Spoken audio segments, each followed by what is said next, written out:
Halo guys, welcome back. Di video kali ini gue mau bahas sedikit hasil Liga Champion pertandingan tadi sore atau tadi pagi ya waktu Indonesia. Kita mulai dari Atletico menang 6-0 lawan Celtic, ya layak menang. Atletico pesta gol di pertandingan kali ini. Sementara di pertandingan lain ada Lazio menang 1-0 lawan Feyenoord. Jadi Atletico yang sekarang berada di puncak klasemen, sementara di posisi kedua ada Lazio, selisih 1 poin sama Feyenoord. Ya, posisi 1 dan 3 ini posisi kedua lah akan menjadi perebutan yang ketat antara Lazio dan Feyenoord karena selisihnya cuma 1 poin. Dan ada City menang 3-0, Haaland kembali cetak 2 gol, tampil luar biasa di pertandingan kali ini. Sementara Leipzig menang 2-1 dan Porto menang 2-0 lawan Antwerp. PP cetak gol, umur 40 plus. Pemain tertua sepanjang sejarah yang cetak gol di Liga Champions. Ya, PP ini defender yang luar biasa ya.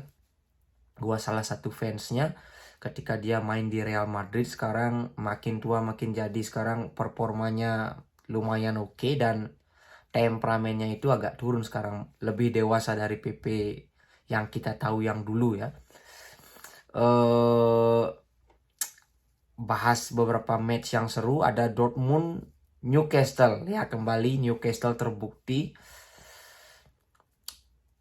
bermain Spartan saja nggak cukup ya di panggung Eropa. Di Liga Champions kembali Newcastle ini dapat pelajaran dari Dortmund yang bermain cukup bagus di pertandingan kali ini. Dortmund menang 2-0, golnya dicetak oleh Füllkrug dan siapa namanya yang lagi satu, Julian Brandt. Nah, golnya cukup bagus ya, skillful pemain ini.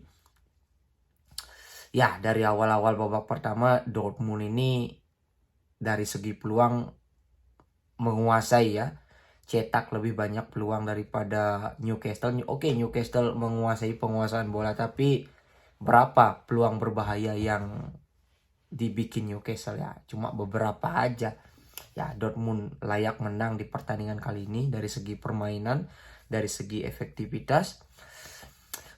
Sementara di pertandingan lainnya ada Milan menang 2-1 lawan PSG. Ya, mungkin beberapa orang mengunderestimate Milan ya karena hasil buruk di Serie A maupun di Liga Champions. Ini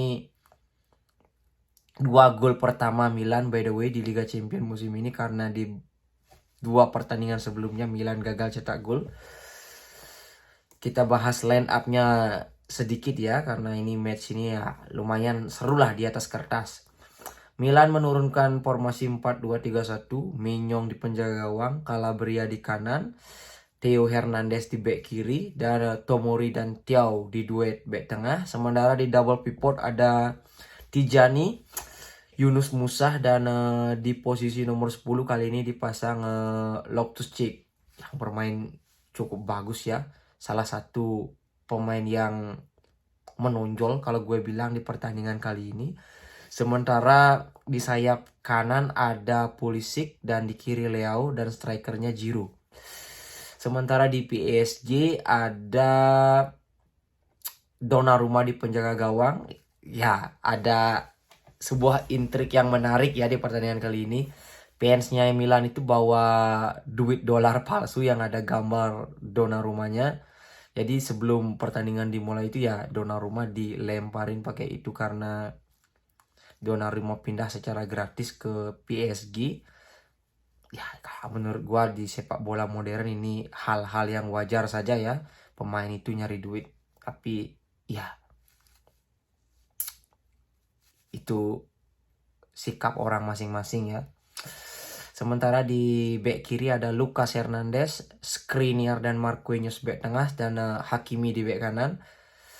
Dan di 3 di tengah ada Vitinha, Ugarte dan Emery. Sementara di depan ada Mbappe, Colomwani dan Dembele.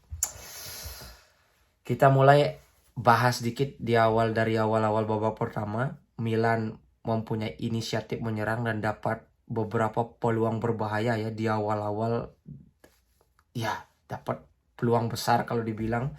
Kalau bisa dikonversikan mungkin Milan bisa unggul 2-0 di awal-awal babak pertama. Peluang dari Loftus-Cheek, peluang dari Musah juga peluang yang cukup besar. Tapi sayang finishingnya masih tepat ke kiper Donnarumma, jadi bisa di save. Sementara PSG berhasil unggul terlebih dahulu ya dari situasi sepak pojok. Bola deflect dikit dari kepala Marquinhos dan bisa disundul di heading oleh Skriniar yang berada di tiang jauh. Ya, 1-0 untuk PSG. Dan Milan masih berusaha menekan. Dan ya, tapi Milan is Milan, fighting spiritnya tinggi, tapi ya finishingnya gitu-gitu aja. Nggak dapat momen yang pas lah. Dan akhirnya di menit ke-12 Leao berhasil menyamakan kedudukan. Prosesnya counter attack, peluang dari Giroud tapi bisa di save oleh oleh Donnarumma. Bola muntahnya itu bisa di finishing oleh Leao. Gol akrobatik ya, bicycle kick, 1-1 buat Milan. Matchnya makin tambah seru. PSG juga mau nyerang, tapi ya pertandingan ini kalau ditonton oleh fans Milan maupun PSG seru-seru aja, karena saling counter-counter, karena ya kedua tim nggak bisa pegang bola. Passing 1-2 menit kehilangan bola, sangat gampang lah kehilangan bola. Akurasi passingnya itu jelek, jadi ya bola itu di tengah, jadi saling counter-counter, kelihatannya seru pertandingannya. Akhirnya 1-1 di babak pertama. Babak kedua gemulai, Milan berusaha nekan, tapi PSG juga dapat beberapa peluang dari Dembele yang sempat benrumistar kalau nggak salah. Dan akhirnya Milan berhasil unggul 2-1, golnya Giroud, crossing Theo Hernandez. Ya, hebatnya Giroud, salah satu striker terbaik di Eropa kalau gue bilang ya. Kalau masalah duel-duel bola atas, bola-bola heading ini ya keunggulannya Giroud. Timingnya sangat bagus. Ya, berhasil disundul 2-1 untuk Milan. Ya, PSG berusaha melakukan serangan, melakukan beberapa pergantian. Kang In Lee masuk, pemain Korea Selatan. Sempat dapat beberapa peluang. Shootnya kena mistar juga. Tapi ya nggak banyak. Milan juga agak kendor di babak kedua ya. Nggak banyak peluang ya, praktis bolanya hanya puter-muter di lini tengah. Saling serang. Nah, kalau gue bilang efektivitasnya Milan ini sangat rendah ya. Kalau efektivitasnya bagus mungkin bisa cetak 3 atau 4 gol di pertandingan kali ini. Selain dari itu, pemainnya PSG juga nggak kelihatan amat. Mbappe nggak kelihatan. Dembele juga ya biasa aja, nggak ada nilai tambahnya. Kolo Muani juga sama sekali nggak kelihatan dia bermain berapa menit. Kolo Muani itu coba gue cek ya, 60 menit sama sekali nggak kelihatan Kolo Muani ini. Terus diganti oleh Gonzalo Ramos juga nggak kelihatan sama sekali. Ya, kita nggak bisa nyalahin strikernya kalau apa namanya supply-nya nggak ada. Jadi ya strikernya sangat kesulitan. Di Milan ada si Loftus-Cheek ya, gue notice ini pemain fighting spiritnya tinggi, ada di mana-mana. Dan yang gue salut sama Loftus-Cheek ini, body balance-nya luar biasa loh. Dia sering menang-menangin duel-duel one by one itu. Ya walaupun visinya so-so, tapi ya kadang kita butuh pemain yang bertipe seperti ini di sebuah tim. Ya, hasil ini menjadikan persaingan di grup ini makin seru ya. Jadi sekarang Dortmund yang berada di puncak klasemen dengan 7 poin dan PSG di posisi kedua. Dan Milan sekarang di posisi kelima, hanya selisih 1 poin dari PSG dan 2 poin dari Dortmund. Ya, ini membuka peluang Milan ya untuk lolos ke fase knockout. Sementara Newcastle masih punya 4 poin. Ya, masih ada peluang buat Newcastle, tapi ya I don't see Newcastle akan lolos dari grup ini. Kita lanjut ke pertandingan lainnya, ada apa namanya? Ya, Shakhtar Donetsk yang melawan Barcelona. Barcelona kalah 1-0 ya. Kembali Barcelona ini tampil buruk kalau gue bilang di pertandingan kali ini. Walaupun Barcelona menguasai pertandingan, tapi berapa peluang yang bisa diciptakan? Milan 0, Big Zero is nothing. Barcelona di pertandingan kali ini bolanya muter-muter di tengah, nggak ada kreativitas. Ya, Rapinya yang main dari babak pertama mainnya hancur loh. Bahkan gue salutnya sama Shakhtar Donetsk. Shakhtar ini menguasai bola cuma 31%, tapi umpan-umpan diagonalnya itu loh. Shakhtar Donetsk ini main sepak bola yang direct, yang lumayan bagus ya kalau menurut gue. Gue jarang sih nonton Shakhtar Donetsk, gue baru nonton di match kali ini, main lumayan. Oke, Sapi menurunkan formasi 4-3-3 di pertandingan kali ini. Ada Ter Stegen, Alonso main di back kiri, main jelek ya di pertandingan kali ini, diobok-obok sama wingernya Shakhtar yang bermain winger cepat dan skillful itu. Dan Cancelo juga gitu di back kanan, main buruk kalau gue bilang, beberapa kali bisa dilewatin, bahkan sempat wingernya Shakhtar itu berhasil gocek masuk ke kotak penalti di babak kedua, lalu di shoot masuk. Beruntung posisinya offset, golnya dia dianulir.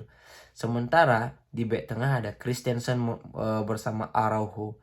Di tengah ada Gavi, Romeo dan Gundogan. Dan di depan ada Ferran Torres, Lewandowski dan Rafinha. Ya, hampir semua pemain Barcelona bermain buruk ya di pertandingan kali ini. Torres nggak kelihatan, sering kehilangan bola. Rapinya juga gitu, Lewandowski juga gitu. Ya, kita nggak bisa nyalain Lewandowski karena supply-nya nggak ada, otomatis ya nggak ada sama sekali, nggak ada peluang berbahaya yang diciptakan Barcelona. Gavi juga gitu, Gundogan juga bermain so-so di pertandingan kali ini. Akhirnya Barcelona ketinggalan di babak pertama ya, di menit 40 crossing ke kotak penalti berhasil di heading ya, masuk 1-0 buat Shakhtar. Layak unggul ya, karena Shakhtar bikin beberapa peluang berbahaya aja. Bisa kita lihat berapa shot yang dibikin oleh Shakhtar, 8 on goal, dan sementara Barcelona cuma punya 9. Dan shot on targetnya Shakhtar punya 4, sementara Barcelona cuma 1. Itu pun bukan peluang berbahaya, sedangkan peluangnya Shakhtar lumayan berbahaya loh, setengah-setengah peluangnya itu. Beruntung Ter Stegen berhasil save beberapa peluangnya. Akhirnya di babak kedua Sapi melakukan sedikit perubahan. Romeo ditarik, dimasukin Pedri ya, pasang 2 attacking midfield, berusaha bermain lebih menyerang. Dan Felix juga masuk gantiin Torres, dan Yamal juga masuk gantiin Rapinya, dan Balde gantiin Alonso yang bermain buruk di pertandingan kali ini. Sama sekali nggak kelihatan ya dari segi defensif maupun nyerangnya ya. Tapi dari segi permainan sama sekali nggak ada perubahan dari Barcelona ya.